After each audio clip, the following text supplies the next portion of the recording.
So good. Tear it up. Rick, Yes. Tracy, Yes. Tom, Yes. Brett, Yes. Chad, Yes. Whitney, Yes. Warren. Yes. Okay, can I get a volunteer to read the district vision and mission, please? All Dom? right, Southeast Polk will learn, lead, live, success for college, career, and civic life. Engage all students in learning a challenging curriculum delivered through quality instruction. Very good. Can you stand for the pledge of allegiance? Allegiance to the flag of the United States of America and to the republic for which it stands, one nation, under God, indivisible, with liberty and justice for all. Thank you, Grace. For that. Do we have anyone that wishes to make public comments? Seeing none, we will move forward. I need a motion to approve item F, the consent agenda. I'll move that we approve the consent agenda. Second. Thank you, Bridget. Thank you, Rick. Any discussion or questions? Cool that we're adding a jazz 3. It's been there. It's Yeah. just- yeah. Well, it was added this When year. there's, yeah, when there's enough. Yep. Yeah. Any other questions or comments? Margie? Bridget, Yes. Tom, Yes. Brett, Yes. Chad, Yes. Whitney, Yes. Warren. Yep. Rick, Yes. All right, moving on to old and new business. Item A, confirmation of the next meeting. Can I get a motion? Move to approve the next board meeting for December 7th, 2023. Second. Thank you, Tom. Thank you, Chad. Tom, Yes. Brett, Yes. Chad, Yes. Whitney, Yes. Warren, Yes. Rick, Yes. Yes.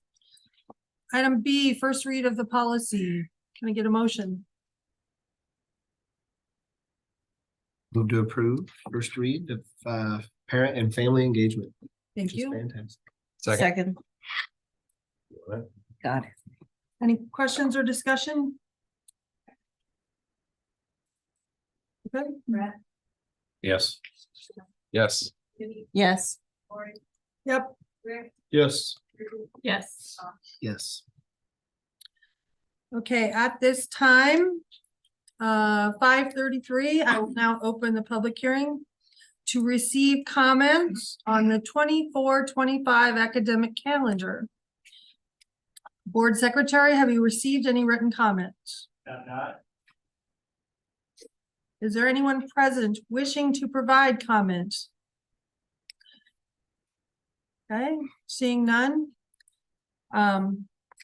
The public hearing is now closed at 5:33 for the 24-25 academic calendar.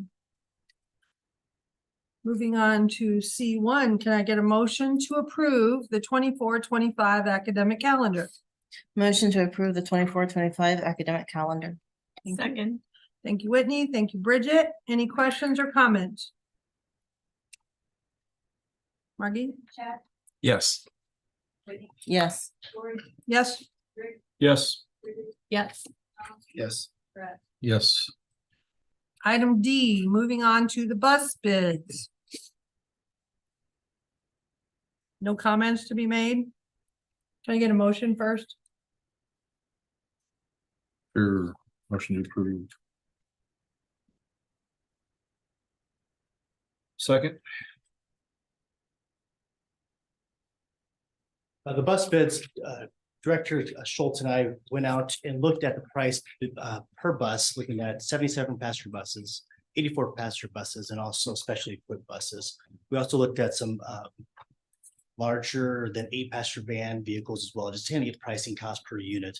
Coming back to those costs and coming back from the bids that we see from the 3 vendors, based on the cost of those buses, we're recommending 4 77 passenger buses purchased from Polk Bus and Truck, 1 84 passenger bus to be purchased from Thomas Truck Center, and no special equipped buses to be purchased at this time. We actually are just receiving one of two special equipped buses that we put an order in for last year just this week. So going through the fleet right now, using what we have right now, we are still good and covered for this moment in time. As you can see, I did put some options down at the bottom of the graph for you in regards to air conditioning. The recommendation does not include air conditioning right now, but you can see those costs and you can have a discussion about that. Any Well, you discussion? know what I want. I know what you want. Yeah, I thought the bid was $40,000 shy of what it should have been. So gotta have that filtration system. Mhm. So like I said, it's a lot cheaper to do it now than later. So. Well, and we thought it was important during COVID. It should be important every day from here on out to do that. So Would you like to include that with both the 77 and the 84 passenger bus? Do we have, where are we gonna get the money for that? It would, these buses are being purchased from PEPAL funds. So typically we budget about $800,000 in PEPAL funds for buses. This will just take that up a little bit, slightly higher than that. You saved room for it, didn't you? There's PEPAL budget available. He likes the drama. Any other questions or comments? No, and you're happy with the hog, you said, because it was the one-piece floor, the stainless steel doors, undercoated bumpers. Yeah, There's maintenance stuff. there's a list of specifications that we go out with, that we ask for. In most cases, things are resolved and or agreed upon that they don't need to happen. The ones that are listed here that are the most important pieces that we want in our buses. And that's why the 77 bus, passenger bus, the Thomas Truck Center was not in compliance with those bids. No, I thought that was awesome. Like for $592, if we got all of that. Yep. It prevents problems later. Good job. I think we need a revision to the Yep. motion. Yep. Yeah. Did you make the I'll make, motion? I'll make the revision, motion to approve the bids. With air conditioning for both, all four of the 77 passenger and then the 184 with air conditioning. 77 would add 10,500. And then 84. Well, you said. Hoagland, 10,000. 77 bus. And then- passenger Yeah, buses, 10,000. 40,000. yeah, 10,000 and 11 for 10,000 for 77 passenger and 11,500 for the 84 passenger. Okay, Is Second that on clear one. enough? Yep. Yes. Okay. second, Brett first, Tom second. Any other discussion questions? Okay, Margie. Yes. Lori, Yes. Rick, Yes. Bridget, Yes. Tom, Yes. Brett, Yes. Yes. Moving on to item E, fiscal year 25 high school program of studies. Can I get a motion? Motion to approve? Can I get a second? Second. Thank you. Any questions or discussion? Okay, Margie. Lori, Yes. Rick, Yes. Bridget, Yes. Tom, Yes. Brett, Yes. Ted, Yes. Yes. Moving on to topics for discussion. Item A, superintendent's report. Thank you. Some good news highlights from the last month. Obviously, we had board elections, and just a thank you to all candidates who ran. We appreciate the interest in the district and the willingness to serve. And at our next meeting, we'll talk about that a little bit more. Last Friday, we had several Veterans Day ceremonies across the district. It's always moving to see our students show respect to our veterans. This past Monday night was the College Career Planning and Financial Aid Night. The Iowa College Access Network put on some presentations for students and families regarding college and career planning, things like application and admission requirements, business selection costs, and then financial processes as well, working through the FAFSA and other options. One of those things that's a good service for both our students and their families, and something that's not always easy to navigate through. Since my last report, we've had 2 board building visits at Spring Creek and Delaware. Those are always highlights where we're able to see staff and students in action. The next one coming up is the junior high, which is the week after Thanksgiving. This past weekend, the high school vocal and just music department in general put on the musical Matilda. It was outstanding, huge crowds. There's so much talent in our schools. It was just really fun to watch. We also had several girls participating in the state swim meet last weekend. And a special congratulation goes out to our coach, Alyssa Ruths, formerly Fluid, who was inducted into the State Swimming Hall of Fame. It's quite an honor and well-deserved. And tomorrow night, there's a event going on as well in Cedar Falls with the championship game for the football against Ankeny going for the three-peat. So that's kind of an exciting time. This week was ISB conference week. We'll have an agenda item at our next meeting where we can talk about this more, but lots of learning that we were able to participate in over the course of this week. I'd be happy to take any questions. Well, I have a comment. I really want to thank Willowbrook Elementary for coming out to Hy-Vee. The fifth grade was just amazing with their singing for the Veterans Day. And I also went to the Prairie Meadows event, and the high school choir was just amazing. So it was very touching for them to be able to come out and do that.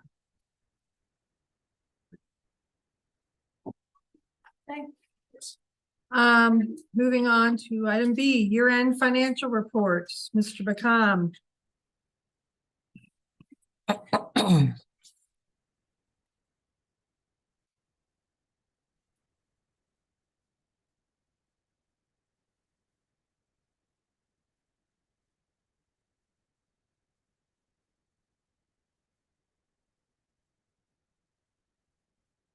Good evening. It is November 16th, and these are year-end financials through June 30 of last year. You're still within our audit process at this point in time, so all these items that we're talking about today are remain unaudited. Real quickly, as Mr. Kurth runs the slides for us, just an overview of the general fund there. $93 million in total revenues, increase of about 3.2%. Just recall that supplemental stated was 2.5% for the 22-23 school year. The biggest thing in revenues here, interest income, right? So 2 years ago, we were getting negligible value when it came to interest income and our overnight bank rates. We increased income to $400,000 this year. And just so you know that if it was just ongoing money, it'd be about equivalent to about 5 teachers. So that's how big interest income is for us.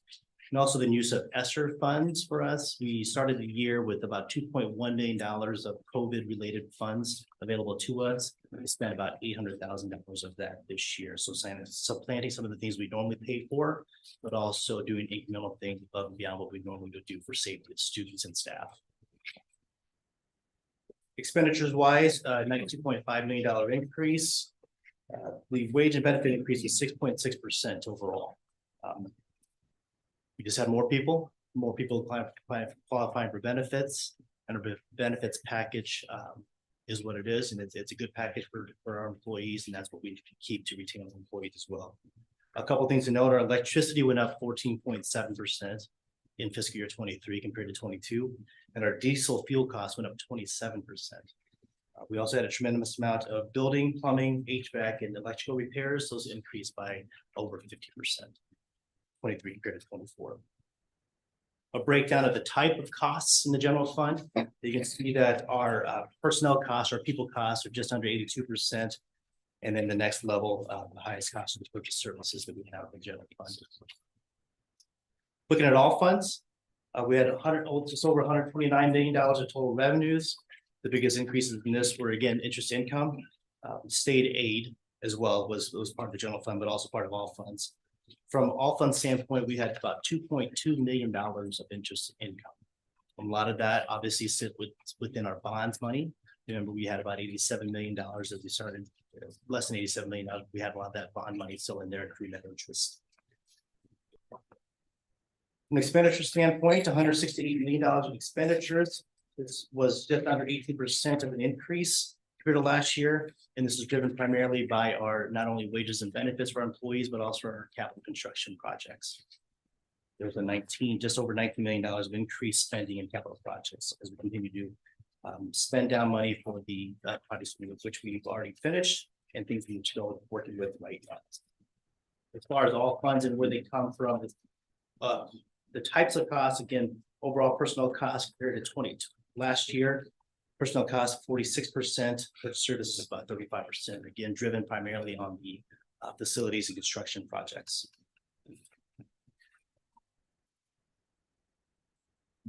The numbers that we talk about a lot are our financial indicators, and that's how solvent we are, how our ability to pay bills.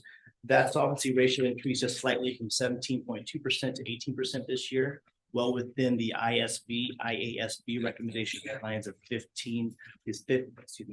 5 to 15%. So we are above that. Unspent spending authority, this is the big one, right? If we go below 0% here, we are in big trouble. I'm glad to report that we are staying above that 19%. We just from 19.2 to 19.4. This helps us out next year as we look at this year, moving into 24-25 to have spending authority to pay for new costs associated with the new middle school building that will open up next school year. Major factors on our spending authority. We had an unspent balance of $22.3 million. We collected more than what we thought. We spent a little bit more than what we thought. And our restricted fund balance actually went down by quite a bit. We used up a good chunk of our drop off prevention dollars. We used it up more effectively. We started with I would say the balance was close to $1.7 million. And now it's closer to $800,000. So that's one of those things we tax for and that we continue to effectively use in the manner we want to use it. One of those mechanisms too, in which we manage the tax rate. The assigned fund balance moved down just slightly to $1.86 million. Those are the things that we hold handy for us to say this is the money that we're going to set aside for the things that are listed there as it involves with local donations, contributions, and things of that nature. I know we went through that really quickly. For you guys that are better on the board, you probably understand every single word of that. Any other questions related to the year-end financials?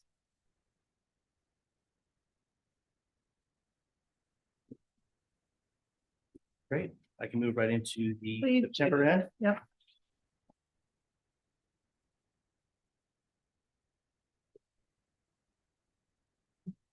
Yeah, the September ending, you're sitting to 12.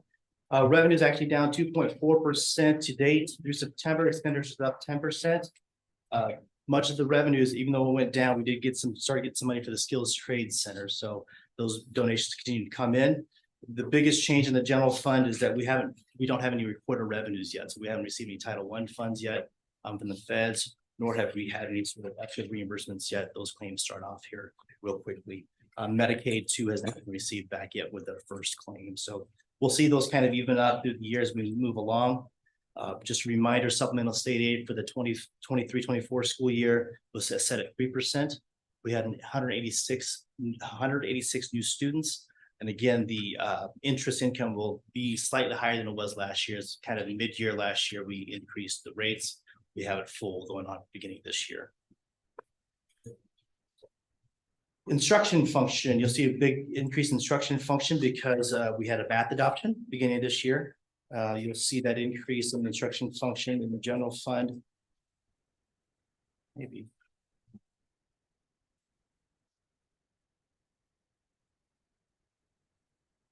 But the math adoption, in addition to the wages and benefits that have increased. On all funds, revenues went up 53.7%. We did issue the rest of our $92 million bond capacity to the tune of about $6.77 million. So those were issued. We received that money in July, and that will help pay for the rest of the middle school construction and the beginning of the renovation of Spring Creek to the new administrative building. Construction activity continues to be heavy. We are done with our softball field. We are done with our multi-purpose stadium for all intents and purposes, just punch list items, retainers to be paid out. And we are going hard and heavy with our middle school building with that's still scheduled to be completed by June of 2024. Trends on this side, again, building, plumbing, electrical, HVAC repairs continue to creep up on us. This tells us that there needs to be a little bit more maintenance in the buildings that we have, and maybe a bit more work in the infrastructure that we have. So we continue to see those increases in there. And then food service revenues, they seem to be more up to date now than they were to last year. If you recall, last year was some delays in getting that reports from the state system with that. So we'll see that more up to date as we move along. Any questions for monthly financials from September? Thank you. Thank you. Thank you, Kevin. Item D, early retirement.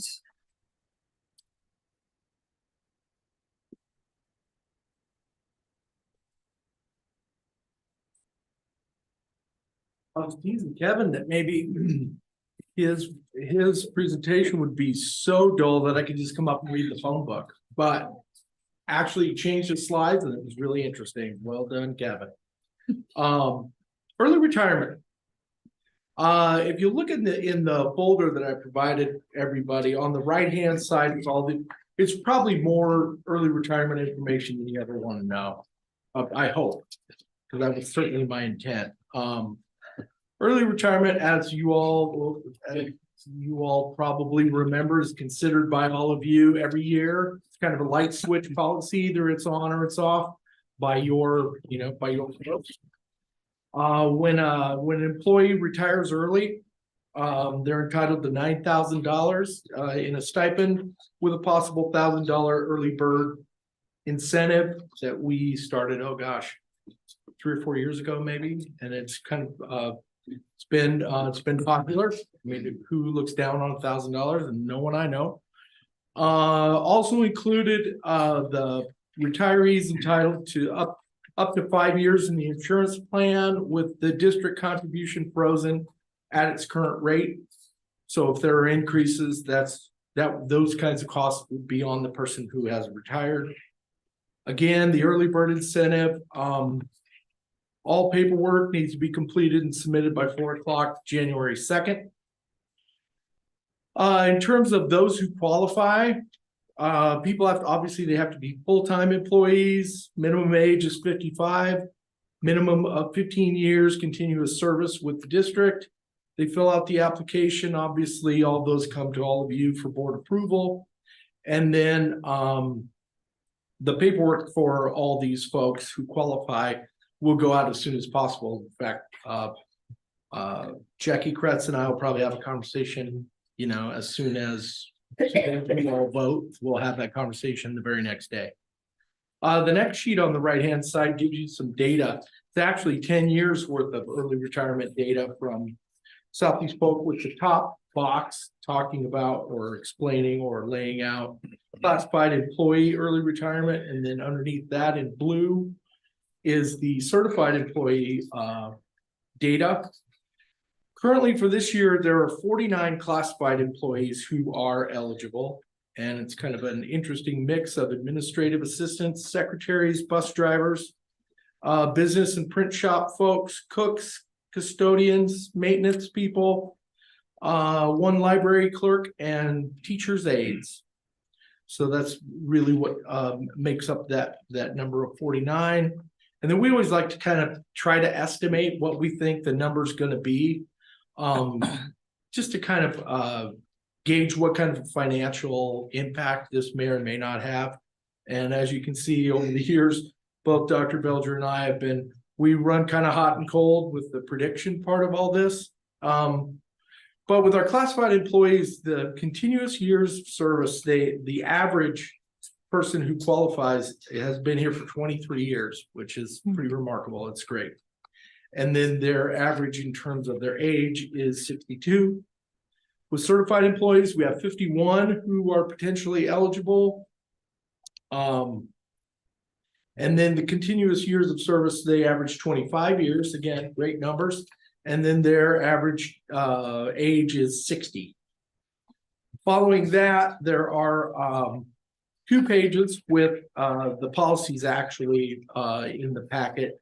I just wanted to make sure you had them in your hands, and if you were looking at these kinds of things and you had questions in your in your own deliberations, that they'd be right there in front of you, and you could use those as some kind of resource. But I can take any kind of questions that you've got regarding early retirement. I think it's good. Thank you. I think it's a great program. I'm really glad you give us all these facts. You bet. You bet. Hopefully it's maybe more than enough. We're hoping. But good enough. Thank you. Thank you. Yeah. Thanks, Joe. Okay, moving on to school improvement discussion.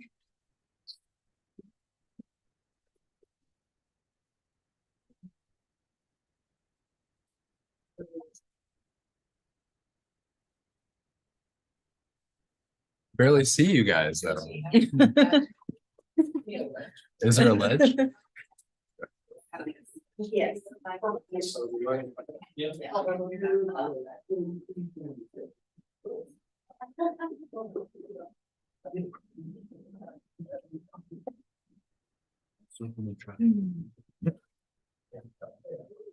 We're kind of building. Right. Good evening, board. We're very happy to continue our conversation around school improvement. At our last meeting, you heard from half of our schools, and we're very happy to have the other half tonight. As we said last time, this is one of my favorite times to hear all of the hard work of each of the schools and the work they're doing towards both school improvement goals and district improvement goals. So we will follow the same process as last time. We'll go in order of the schools that are listed on the document. Each school will give a 3 to 5 summary of what is in the document. Since we've had access to the document, we will wait and hear from all schools, and then we'll come back and address any questions that you might have and any discussion that we might have as a team around the processes of school improvement. So we're very excited to hear from the schools. So I am going to stop and turn it over to Mr. Miller from Altoona. Good evening, everybody. Thank you for the opportunity to be here tonight and showcase Altoona Elementary. Again, my name is Morgan Miller. I'm proud to have alongside me Lisa Williams, our amazing instructional coach. It's a pleasure to come to work every day with someone that's so passionate about the work that she does. We, along with everybody else, follow the district school improvement plan. I think this year, out of the 3 that I've been here, we've at Altoona, we're following that plan probably the most we ever have. We always have, but if you were to read our plan, it's the most aligned to it. There's not any intricate or specialized things that our building needs with the literacy implementation, but then also put on the plates of teachers within our math adoption with iReady, and then where we are in our implementation of Leader in Me. We've got a lot going on. And we're proud of the work that we do every day. With our goals that we have, the data suggests that we needed to focus on our universal core instruction. So we call it second order change. Before, our classroom teachers were just in charge of delivering that core instruction. And then for any supplemental instruction or intervention, our students went out to a reading interventionist out of the classroom pull out. So this year, through lots of collaboration and putting our heads together, in the morning, our interventionists push into our K-3 classrooms.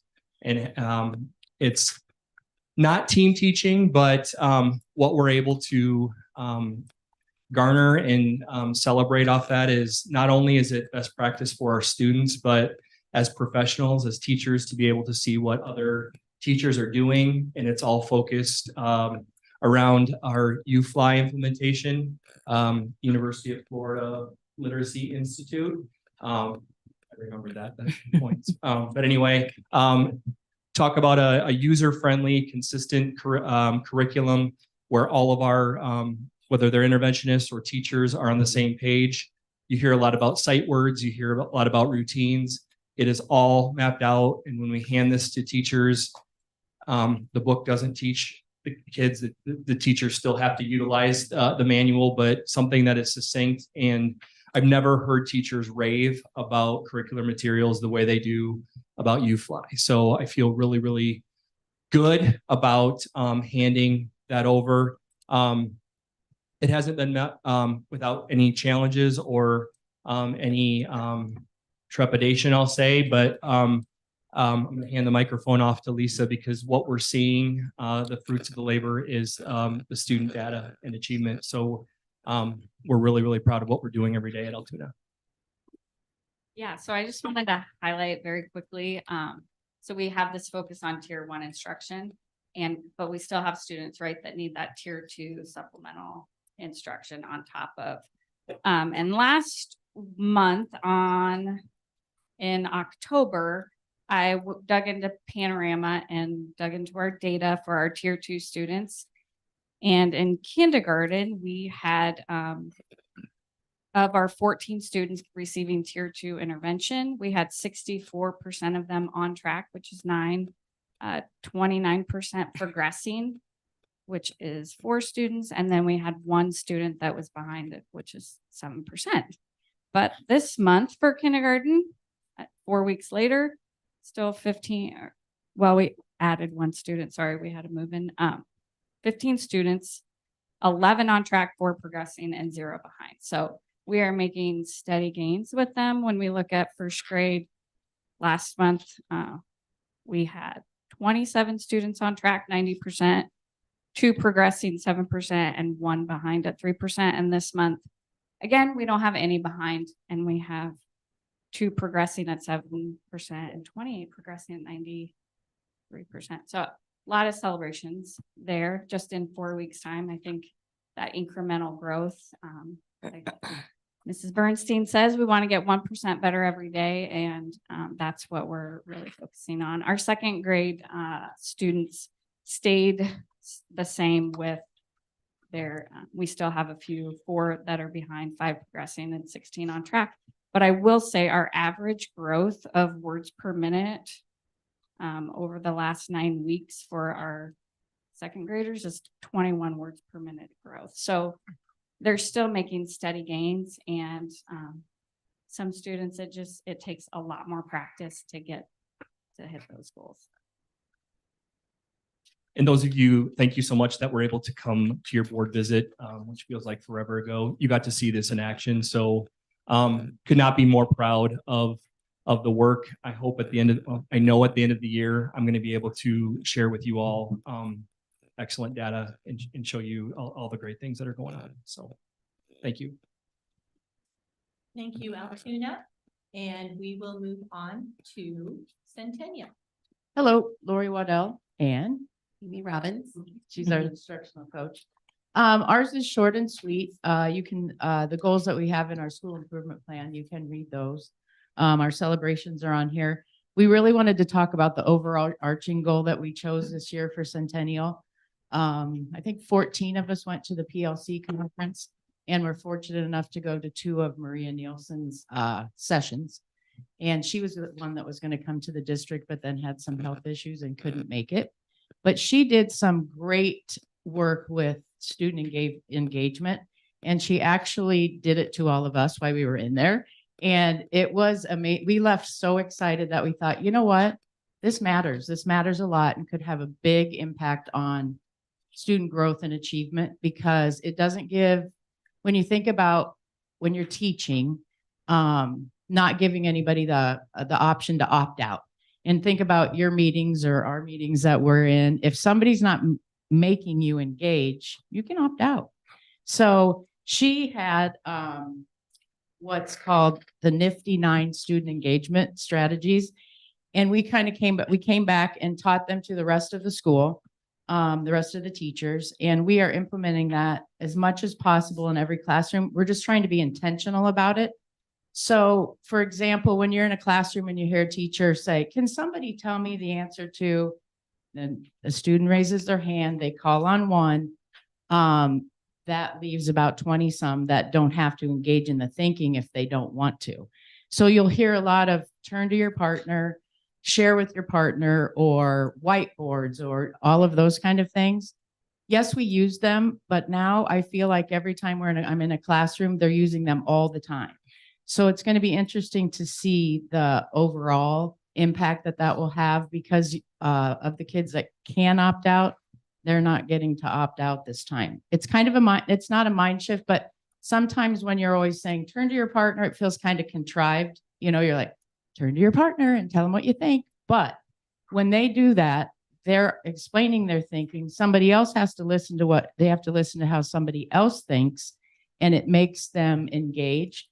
So we chose that as an overarching goal, and we brought this. I don't know if you want to talk about the different engagements, what they are. We'll just go through the 9, kind of tell you what they are. So our model teachers are leading our PD, we call it Thinking Thursday. So there are short little snippets of things that are they're using in their classroom or things that they've observed other teachers using. So they're kind of taking charge of this, and we've got lots of pictures and some videos of teachers that we're sharing out, and so they're really collaborating and learning from each other. But the Nifty 9 starts out with organization for learning and just how to set up your classroom so the students have access to tools that they need at the time so that they can feel successful. They know where things are at, so they can get around easy in the classroom. The other one is like attention strategies, how to call callbacks and how to get students to have attention and be focused in learning.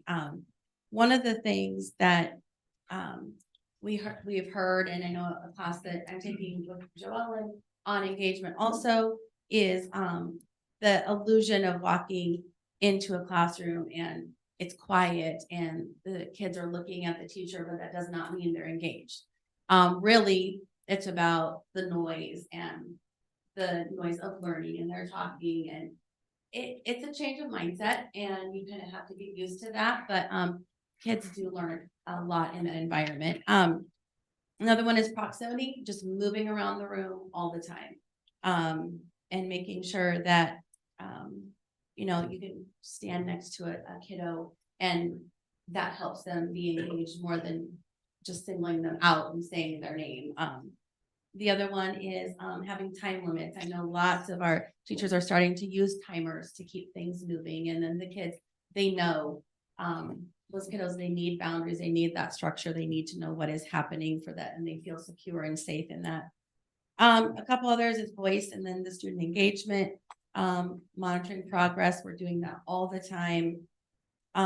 We started with Leader in Me and the WIGs. I know teachers are embracing that wildly important goals in their classroom, and students love to see improvement. And I know that it makes them want to even step up. So having those high expectations, and then never forgetting the celebrations. So always celebrating success and good things that are happening in your classroom. I think sometimes we forget about that because we think we just got to keep moving, but we have to step back and really celebrate that growth. So, and just once again, that PLC conference, to put a plug in for it, we leave and we are motivated. We learn so many neat things. So just like Lori said, we were in that class with Maria Nelson, and all of a sudden you're like, oh my goodness, it's over. You got sucked into what she was doing as adults, and it was amazing. So, so that's what we're doing, and teachers are embracing it. They're embracing that. They've got, like we've heard, a lot on their plates, Leader in Me, new math, the U-Fly, but they're embracing it and putting that student engagement in all pieces of that curriculum. So yeah, they are working hard on U-Fly and then iReady Math, but this is just something on top that kind of encompasses every single subject. One of the funniest callbacks that I heard was one of our teachers says, we got the meat. No, it's some, what's Arby say? Whatever that, who remember what Arby says? Where's the beef? Where's, No, we got the meat. yeah, she says something and they're like, we got the meat, you know, and it's like, I was sitting in there and they're getting a kick out of it. So they're really being, you know, using engaging strategies for kids, but that's what we're working hard on at Centennial and along with everything else, but student engagement, it's been a fun journey so far. So. Thank you, Centennial. And now we will move to Delaware Elementary, which I know many of you had a chance to be there last week for the board visit. And so this will be like continuation of that. So yeah. So good evening, Chelsea Clark, building principal at Delaware Elementary. Susan Moeller, instructional coach. Wouldn't be able to do this job without her. Just a shameless plug for her. So I'm not gonna read through all of the demographic for you, but I'm gonna just point out a few things. 432 students as of yesterday. We have about 83 staff members, 34 associates. We have obviously title reading and math. We have 6 special education teachers, 4 district programs within those 6. 3 of them level 3 ID, and then 1 level 3 BD program. Those are district programs, and then 2 resource level 1 special education teachers. right now sitting at about 67 students, 17% of students that have an IEP. And then changing with some new students. We have 50 students now that are in our ESOL program, and about 47% free and reduced, and then about 8 students in TAG. So moving into some of our celebrations, of course, we want to just highlight that we went from acceptable, skipped over commendable, and moved to high performing, and we're incredibly excited to see that come through. And we were able to share with you some comparisons at that board visit, and I linked that in here so you could see just the comparison between 2022 and 2023. We're really excited about that. We saw almost a 26-point difference between the state and us on conditions for learning. Really excited about that increase. And we know that it's a testament to the work that our counselor and some of our other team members that have worked really hard on some of the pieces that we put in place that we'll talk about in a little bit. Really excited about our Prairie Meadows and Meta Facebook grant that we were awarded with last year. So we are working really hard on almost like a facelift, a Leader in Me facelift to Delaware Elementary with that Prairie Meadows grant money. And then also through Meta, we received funds for a STEM room. And then also we partnered with Monies to also help with that. And we've been able to now, we're working on finishing this STEM room that we hope is operational soon. They're actually already using it, but still waiting for pieces to come in. So we're really excited about that. Let me turn the page. So a few other things, I'm not going to read through every piece of this, but we are really excited about our Leader in Me action teams that are established and meet regularly to facilitate the leadership, culture, and academic goals of our school improvement plan. Our action team synergize to focus efforts on our targeted results and celebrate that progress, just as they had mentioned. Each grade level we have an overall school-wide WIG, and then each grade level has identified WIGs, wildly important goals, and lead measures or action steps that are monitored and tracked on our scoreboards, bulletin boards in our building that you would see if you're walking through the building. And then these are alignment then with our school-wide WIG. So we're really excited about that. Our chronic absenteeism decreased from each grade level K through 5th grade as well. So we're continuing to focus in on that attendance and chronic absenteeism. So we're actually talking more about what is chronic absenteeism, opening up the lines of communication with our families more, and bringing in that family engagement as it pertains to attendance. Okay, you ready to talk about goals? Sure. Not going to go through all of them. You can see there's a lot, but just to highlight, when we were looking at our goals, if we start in ELA, we really wanted to start to dive deeper into what that overall score looked like. And so when we looked at ELA, one of the things that stood out to us was writing is included in that score. And we found that our lowest score for our students was in the area of organization. So we wrote a goal this year specifically to work on that. And then also what stood out to us was our 4th grades, would have been 3rd graders last year, but ours, that cohort of students with IEPs, we want to make sure that they're making positive growth. And so just to talk about the practices and actions that go along with that, of course, I'm going to talk about U-Fly. And we love it too. The teachers are loving it. Very explicit, systematic. My favorite parts, a coach just asked me the other day, how's it going? And I said, my favorite part of it is the discussions that the teachers are having during our collaboration time, because they bring their data they have weekly from the assessments, and they are able to talk specifically about each and every student, what they know and what they don't know, and how they're going to move forward with that. And it's really impressive. And then for our 3rd through 5th graders with ELA, we're working on, of course, the syllables, morphology, vocabulary, and we have chosen to use 95% to help us support that. And I want to go back to the IEP students. One of the things we learned at the PLC conference was the importance of the layers of instruction, and that those students that might not be making as much progress need to make sure that they are involved in every layer of instruction we have throughout the day.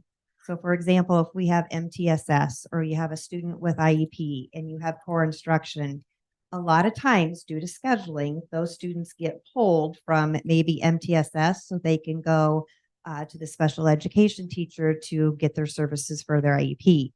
This year we worked really, really hard.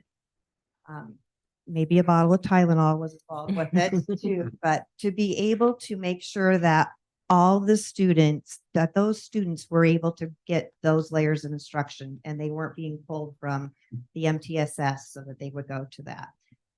It's not perfect. We're up, but we're better than where we were at last year by sure. Looking at math, again, we're going to iReady. We really like the opportunity to have the diagnostic assessment instead of using AMath before because it's giving us more information. So again, diving deeper, knowing what those students need and being able to make plans that way. We like how in iReady there's more discussion with the students and we like to call it productive struggle. And that's really hard with students right now. So letting them to be able to try to work through things that are hard. Also, you'll see that it moves away from more of the standard algorithms, procedural knowledge to conceptual knowledge. And that's a different mindset. I was not taught that way. But moving the teachers in that matter and also the students in that way.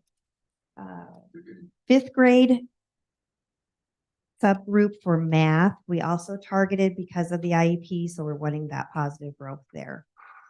And then I think Chelsea's, oh, I know, one more thing, very important.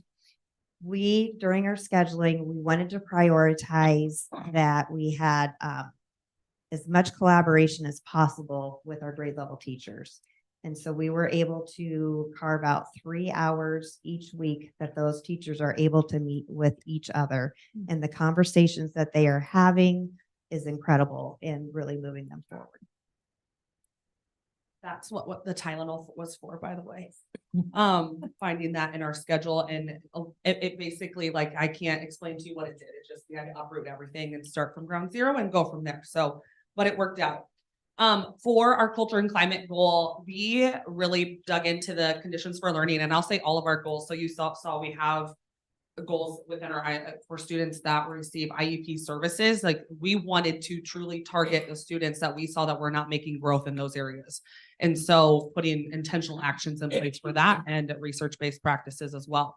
When it comes to our culture and climate goal, we dug into our conditions for learning and identified that students within our ESOL program, the perceptions of adult to adult relationships, and then adult to student relationships and student to student relationships, they were not as positive as we would like them to be. And so our goal, 2 goals there in culture and climate, are written around our students in our ESOL program and really trying to change some of those perceptions. That's increasing family communication between school and home. So identifying one platform that we use across the school to communicate home and show pictures and things like that. So we don't have 3 or 4 different platforms, Remind, Seesaw, all these different things that people are receiving. All parents have, or families have, one platform. On top of that, we are using talking points with our students that do not speak English, and it has allowed our office staff, our nurse, myself, and teachers in our ESOL program to communicate with families, and it will translate for us and things like that very quickly, and allows us to have conversations with families about things really quickly. So that is something actually Abby Haig at Spring Creek had shared with us that she was using with her students in her ESOL program. And so that's something that we've adopted, and it has been instrumental. So really opening those lines of communication. And then you'll just see some notes there about like connecting every adult to a student. And we'll continue to provide our and work through some of the new legislature to do the conditions for learning goal around or a practice around a survey for our students. And we're working on getting most of those back this week. We've identified almost 80% of those we've been able to receive consent forms back from families for that survey. So we sent another group out today and hoping to get most of those signed so we can move forward with a survey that allows us to continue to work on those social emotional competencies that we know that are important. Thank you, Delaware. And we welcome Mr. Bartles. First time to be able Yeah. to work with Reynolds. And Runnels, principal at Runnels Elementary. I'm the newbie and I have a lot to learn after listening to all those people. It's great stuff that everybody's doing. And so as a Runnels community member, I do believe I'm at the best elementary school that there is, you know. And so I just want to talk about some of the celebrations. But I am still trying to make it up to my wife because she had to leave Runnels Elementary. So I'm still need to take her to Mexico or something, I think. Yeah. So just talk a little bit about some of the celebrations we had. You know, we had for our ISAS math, 3rd, 4th, and 5th grade, we had 95% proficient, 93% proficient, 90% proficient. So I mean, that's an awesome thing. We're highly proficient in ELA as well on ISAS. We are implementing Leader in Me. We were designated as a high performing school by the Department of Ed. And this is one that I really like. 94% of our 3 through 5 students reported positive student to student and adult to student relationships on conditions of learning. You know, we have a great community. We have a great PTA. The teachers that we have are the best. And I'm going to introduce Denise here in a minute, but she is an awesome teacher. And I'm just amazed by the work that they do every day. The hard work that teachers are willing to do just to work with kids and help them to get better is amazing to me. So you can see our different goals that we have. And so we do have, I'm going to let Denise here in a minute talk about some of the literacy stuff that we're doing, structured literacy. But we did put our math goals around ISAS, but we are implementing iReady just like everybody else and navigating our way through that.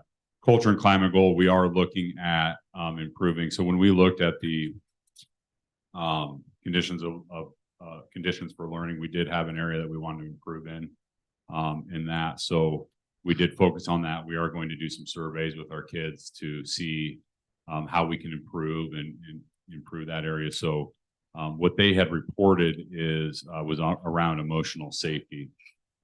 And so we're looking to improve that. And we think with Leader in Me, PBIS, you know, all of those different things and doing some surveys to talk with kids that will really help out. And so I'm going to turn over to Denise Nesham, who's a 4th grade teacher at Runnels, and she's going to talk about structured literacy. Good evening. Thank you for inviting us. One of the goals of our school improvement plan is to improve our fast A reading scores. And so it's interesting that Carrie's here. So some of the things that I'm going to share with you are things that I use in my classroom that I got in a class from Carrie. A practice we're using at school, of course, is structured literacy. And I thought you hear all these terms and maybe you don't know exactly what that looks like in the classroom. So I asked him, I said, can I bring my kids in? He said, no. Then I said, well, can I bring lots of pictures and video? And he said, no, we have just a short amount of time. You can't bring all the pictures and videos. It's like grandma with all the pictures, you know. But I wanted to give you, so I'm going to try to make a word picture a little bit for you. So one thing we're doing, I picked out one thing, we're doing morphology. So out of structured literature, and that's structured literacy. So morphology is the study of word parts. And years ago, that sounds really lofty. What are we doing that with 4th graders, right? But it really is helping them. Through elementary, we're encouraging and challenging them to become word detectives. So every week they're learning about prefixes and suffixes and Latin roots. One thing they're doing, I brought my collection from last year. It isn't high tech, but a collection of word cards. And then this is kind of cool because every color represents a different kind of a word part. So the pink is for the prefixes. It's color, you know, matching P for prefixes. The sapphire blue is for our suffixes. The green is for the Greek roots. And what am I forgetting? Oh, the Latin roots are lavender. Okay. So every week we add a new one to our collection. This week's was the com, con, and call. And it means together with, joint or jointly. On the back side, the kids identify that it's a prefix, what it means. They have some examples. They write a sentence. They draw pictures, so we've got some multisensory things going on here, some ways for them to remember. So then what these collections do is they can, well, first of all, we're practicing the multisensory writing down, but then we can practice. So I can look at a partner and say, so tell me what prefix means with together or jointly. And my partner will respond, or I give them a hint and I might give them a sentence. And I think that we practice and work on memorizing. And the reason these are so important is that it's a high leverage thing. So by being able to learn one prefix, we're learning 30 or 50 words, depending on the prefix or the suffix or the root. We're learning 30 to 50 more words that we can use. So this is really expanding the vocabulary. They're growing into their writing because they have more ideas, new words to use. They have words that they can identify and look at the words and try to understand the meanings. And I know these are things that people are doing all across the district. This isn't just Reynolds, but anyway. So we do lots of things all week long with these words. One of the things we do is this week I challenged them. I put a poster on the door and I said, okay, here's the roots we learned, or here's the prefixes we learned today. Let's see by the end of the day if you can find 20 words that start with this root and tell me what they mean. They got it. And I didn't get there till 10:30 today. So they did really well. So they found some words, and we found a bunch of new words that they had. Some were words that they've seen before, but some were new words. One word that I challenged them to decode with their white dry erase boards was contumacious. And we found the prefix, we found the suffix, we broke it down, and then we learned that it means to be stubborn. Like I said, well, your dog would be contumacious if they refused to play fetch with you. So we learned a new word, a nice big one to challenge everybody. Some other things that we do, I got a sample to show you, a mini matrix builder. So you use the prefix, you use a root and one of the suffixes, and you try to see how many words you can build. And I could give one to each one of you. There's the answers are on the back if you want to know, if you want to see how many words you're able to build. I could share one with you. But that's one of the many examples of what we do. We're working with the words all week long, and this helps us grow as readers, writers, and being able to understand what we're reading. So thank you. Thank you, Denise. Thank you, Ronald. And we will wrap up this portion hearing from Spring Creek. Yes, good evening. I say this every year, but the success we have at Spring Creek is due to the success that's happened in our elementary. So it's always good to hear the great things going on. You guys do a great job getting the students motivated to learn, and we just try and pick up where you left off with them and keep moving them forward. So thank you to all that. We've had an incredible year at Spring Creek over the last year, with last year's students and again this year's students. We have so much to be proud of, but I really need to say thank you to our staff and our students. Over the last couple of years, we've been receiving our data, which hasn't been bad, but it hasn't been great in our eyes. So we kind of take that. Our staff took that a little bit personal, rolled up our sleeves, and knew we had to change our mindset, change our approach on things, and they've committed to doing it. And I was just hoping and crossing my fingers every day as we're waiting for ISAS results to come back that we would see growth, we would see an increase, because I've seen how hard our teachers are working each and every day, and I see how motivated our students are to be their best every single day. And when we got those results, it was a big celebration for us. And so we'll talk about those celebrations a little bit this evening. So again, I'm Nathan Ballard, principal at Spring Creek. Brooke Miller is our student assistance manager.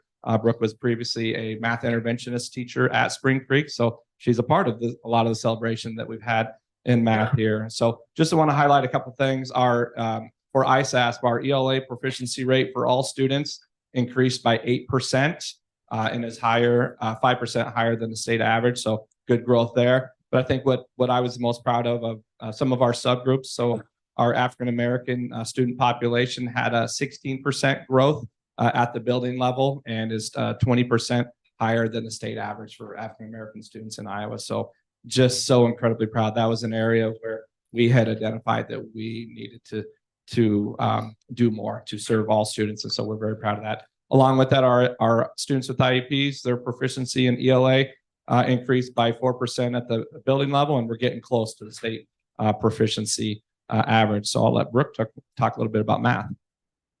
Hi, thank you for having us here. So for math, like Ms. Bella said, I was the math teacher last year, so it's super exciting to see these results. Our math proficiency increased to 83%, which is 12% higher than the state average. And our subgroups that we've been focusing on as well with African American subgroup grew by 10%. And that is 32% over the state average. And our IEP students increased by 16%, which is absolutely amazing. And that is currently 9% higher than the state average. Yeah, so the course there, the work that we did really paid off. And again, incredibly proud of our teachers and our students for what they did. So why did some of this happen? It just didn't happen overnight. Some things that we've changed. There's been some systematic changes at Spring Creek over the last couple of years that mostly had to do with our schedule and how many minutes a day students received in ELA instruction and math instruction. But I think our targeted approach for MTSS and providing that personalized learning environments for our students, giving them what they need individually as opposed to a one size fits all. I think that's really what helped us tremendously with the growth that we're experiencing. I think too, our focus on climate and culture at Spring Creek. I knew when I started there, that was something I heard from the staff that we needed to improve upon for our staff and our students. So we really focused in on that in a variety of ways.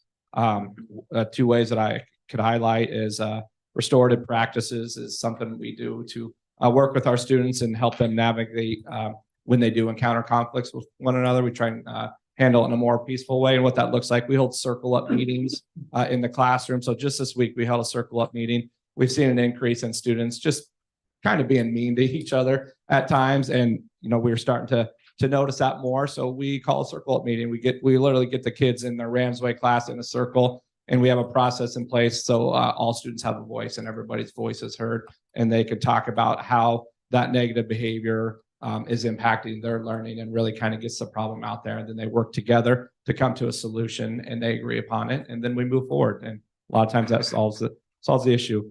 So that's one thing we do. And then our strong focus on equity, making sure that all students are afforded the opportunity that they deserve to learn in our school, and that we don't have any unintentional barriers that could be getting in the way of our students learning or having a positive experience at Spring Creek. So I'll let Brooke talk a little bit about Leader in Me, and we'll wrap up with our goals. So Leader in Me is still going very strong here at Spring Creek. Our staff have all been trained. We have lessons with them. Our students receive lessons during their Ramsway time, and we are just constantly instilling leadership qualities, leadership skills within our students. And you will notice when you walk around our building now, even though we have one more year left, we still made sure we show student work, that we still have diverse pictures, posters, tapestry. We have the habits hanging from the ceiling. We're just really trying to make sure the students feel it as they're also hearing it from the teachers. Our leadership jobs or roles started about a month ago. I think this is week 5 today. And so those are up and running and our students get so excited. I think our highest attendance rate is Thursdays when we have those jobs. So it just goes to show that they love being given the opportunity to be a leader and to kind of, let their genius shine. And so that's been a lot of fun to see that year after year as well. So I'll just wrap it up with moving forward, the goals at Spring Creek for this year. We have a goal in math, of course, ELA, climate and culture, and equity. When it comes to ELA, we're hoping to see an increase on ISAS from 78% of all students proficient to 82% is our goal. We tend to hover around a 4% growth target, and we've been happy to meet that and exceed that. And so we want to stick with that growth. The other goal I'm going to mention real quick is just equity in our schools, making sure every student has the opportunity to succeed, and that we as Spring Creek staff members take down any and all barriers that could be getting in the way of learning for our students. So that's something that our staff has really taken very important, and having a lot of conversations about making sure we serve all students.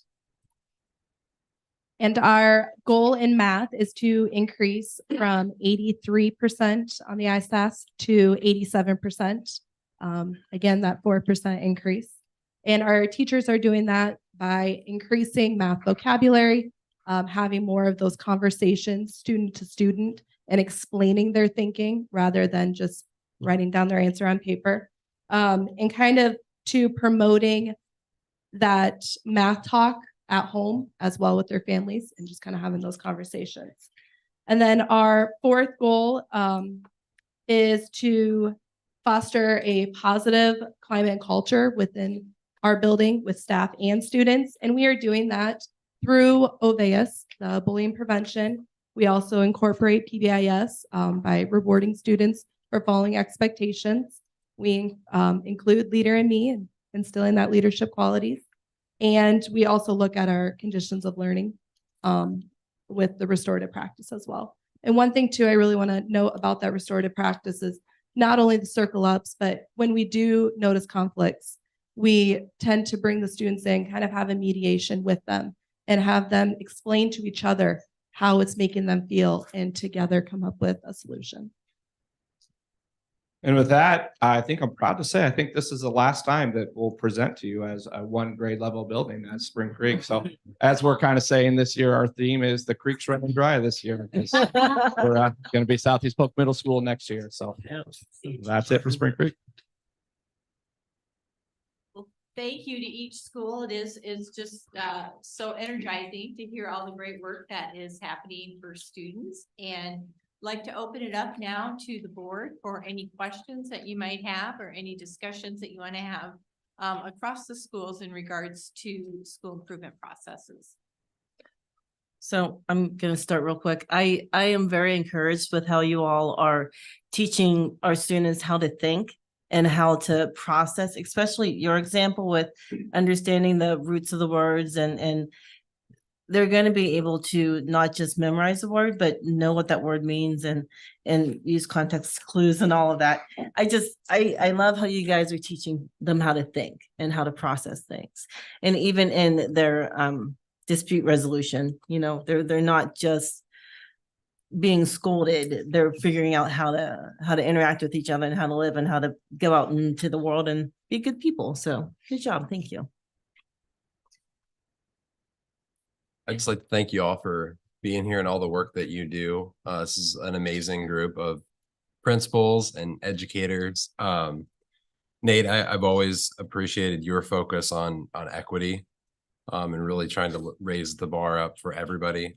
I think that's huge. And also the things that you're doing to try to get kids to resolve conflict and restore relationships. I think that will hopefully go a long way as they move into junior high and high school to have better relationships and less conflict.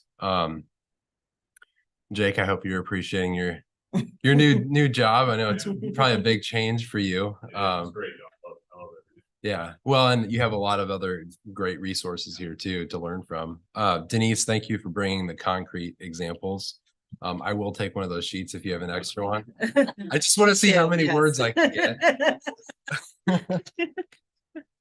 And thank you. I've enjoyed our building visits so far. I know we've got more to go here, but out at Altoona, I loved hearing about UFly.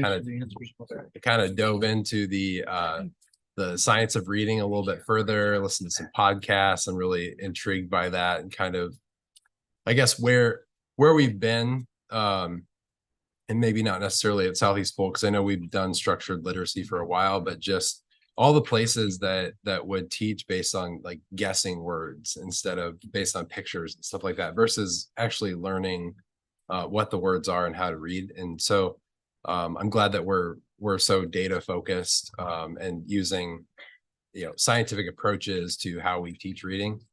It's not something that I really thought about before until I heard of that. So, but I realize that, some reading is easy for some people, but there are people that need just a lot of repetition, a lot of help to get through that. So I'm glad that we're taking the leading edge best approaches that are out there.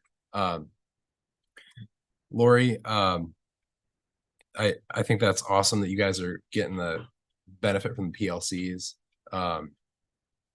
and the callbacks. I think that's pretty cool too. Just like interesting ways to make it fun and get everybody back in alignment. I think the focus on the student engagement and the Nifty 9 are pretty cool too. So Chelsea, we enjoyed the visit there too. You guys have a great culture. You can kind of feel it there, the themes and the focus, and I really love the way that you guys have wigs at every level, so that we're setting goals at a building level, individual grade levels. And it seemed like the students that gave us the tour were really excited to kind of show all those different boards. It's the visualization of where they're at and how they're doing. So I just appreciate everybody being here and all the work that you're doing. Thank you. Thank you. No, no, Thought we the got away with it. the school visits are one of my favorite things, just because it gives us an opportunity to be in there, and so being able to hear this is good. And I said it again, I think last time, it's great not hearing excuses and just the drive that you continue to have, even though some of you have been doing it a little bit longer than others, you still have that drive. I'm not looking at Lori for any reason. But that's actually a compliment from me. So it's the drive is. I hadn't said nothing about your age. It didn't happen at Wendy's, did it? There's a gal at Wendy's that gives it to everyone, and the first time it happened to me, I was offended. Okay, good. I think it wasn't Wendy's. Day and he said, would you like to see the discount? I said, sure.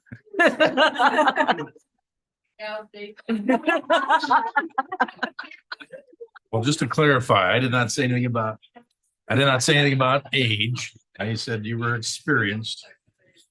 Sure. Anyway. 1989. I mean, I didn't need the help on that. So your experience pays off. Yeah. But anyway, so no, that's really all I have. Is just thanks for coming and presenting to us. Yeah, I'd say the same thing. I mean, Chad was super thorough, so. All right. Good job, Chad. No, that was good. You covered everything, so. Rick yeah, did but it thank last you. time, so You did fantastic. So, but yes, thank you. I mean, it's awesome. You guys kind of refine yourself every year. So it's not like we're rewriting or redoing. It's just you guys are literally kind of refining and going. And I like the focus that you guys have on the fact that they're little people. So, I mean, you're raising little people. You're helping shape little people. So, I mean, super cool. Yeah, we're teaching them how to read and write and do math, but at the same time, yeah, you're actually shaping people. So pretty cool, pretty emotional as far as I talk about that. Jake, sounds like you inherited a fantastic crew. Don't screw it up. I know. No pressure. Oh, yeah, no pressure. So, but thank you for stepping in and going and besides Julie Dewar, I think you've got a great thing going. I hope she's listening. So, but thank you guys all. So, I mean, it's been fantastic listening to you guys, and especially like year over year, and it's very, very cool what you guys do. So The visuals are good. Visuals are good. I'm not gonna say you broke a policy there, but Brett likes Play-Doh too. So, all right. well, I always like just to bring it up. Oh, thank you. But I did because I like years ago when you guys brought those trays, with the same. and then the next year it was like, well, they can't bring it up. So I say bring back the trays and keep these coming. And we need more than 3 minutes, just so you know. So anyway. There's anything to say? I just want to say thank you as well and echo everything everyone said. I love hearing about UFly.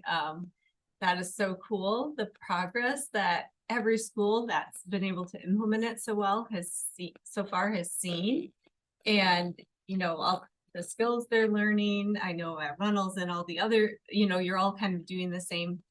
You're teaching from the same playbook, and to know that all of our kids are going to have this foundation is just great. And I think it's really great to hear the excitement from everybody. We are so lucky that the kids in this district get to attend schools where everyone is really excited about what you're doing and energized, and that your teachers are being like you can tell they're engaged, and their need for engagement and curiosity and growth is being fed through all the different changes, and allowing them to collaborate together. And it really shows. And as Dirk said at the last meeting, and it applies to this one, like this is one of the best board meetings of the year. We look forward to hearing this. It's second to actually being able to be in the schools and do things like read to the kids and stuff, but it's great to hear. Thank you. I just want to say thank you to all of you. I'm overwhelmed when I listen to all the things you're accomplishing in your schools. I want to say, because of the success of U5 schools and the 6 we had last time, you know, Carrie, thank you for what you do with literacy. Jane, same thing with you in math. It's just, I mean, it's just, we can see it in the schools, and thank you. And Leah, what you do with special ed is second to none. Dr. Latham, you just deserve a lot of kudos for all of this success. But I, like my peers, love the school visits. I get emotional. I get too involved sometimes, and I have to slow down. I'm looking forward to the 2 schools, Runnels and Centennial, that we haven't done yet. You know, Altoona, we had a great visit, the U-Fly. I learned all about that, and some of the other board members talked about it, and I echo that. Centennial, man, you know, you sent 14 people to the PLC conference. I'm a big believer in that, and I know all schools sent people. Thank you for doing that. I love your no opt-out theory. You know, I was a dumb jock, so I might have had trouble, but I love the way you use your model teachers and moving around the classrooms all the time, and you know, I just love all that stuff, and I can't wait to come visit your school. Delaware, wow, we were just there. Seems like just yesterday, but I know it was a week ago. But you know, you do so much, and I forget sometimes until I go visit how special it is and the energy. And all I can say is when I visited classrooms, and I know I saw some of the best classrooms, but I'm sure every room is special, and how you deal with level 3 kids is special to me. It hits home. For the first time, I have 3 grandsons, and they love 4 Mile. Don't get me wrong. They love it. But when I visited the kindergarten class with Miss Nelson, I wanted to go grab my preschooler and bring Ollie right over to Delaware and for a visit where I might have just left him. But anyway, Runnels, thank you. I'm looking forward to our visit.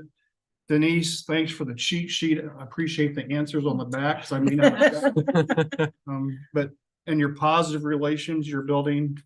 And Nate and Brooke, thank you for everything. What a great school visit that was. And your ambassadors, is that what you call them? The kids that met us that morning. Wow. So I better stop, because I could go on for a long time, but just want to say thank you to all of you. Thank you for everyone for coming and presenting. Anyone else have anything else you want to add? You're awesome. Thank you. Thanks again. Thank you. Thank you. Enjoy the rest of your night. Thanks. Thank you.